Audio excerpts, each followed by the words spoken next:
नियमित कायम कर्मचारी म्हणून सरकारी विभाग, उपक्रम, मंडळ, भारत सरकार किंवा राज्य सरकार, स्थानिक संस्थेमध्ये कार्यरत आहे किंवा सेवानिवृत्तीनंतर निवृत्तीवेतन घेत आहे, तशा 2.5 लाखापर्यंत उत्पन्न असलेले, यंत्राद्वारे कार्यरत असलेले कर्मचारी, स्वयंसेवी कामगार आणि कर्मचारी पात्र ठरतील.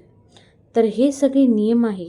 त्या नियमामध्ये जे जे महिला बसत आहे त्यांनाच लाडक्या बहिणीचा लाभ मिळणार आहे. दर लाभार्थी महिलांना शासनाने इतर विभाग मार्फत राबवण्यात येणारी आर्थिक योजनेद्वारा 1,500 रुपये त्यापेक्षा जास्त रक्कम लाभ घेत असेल.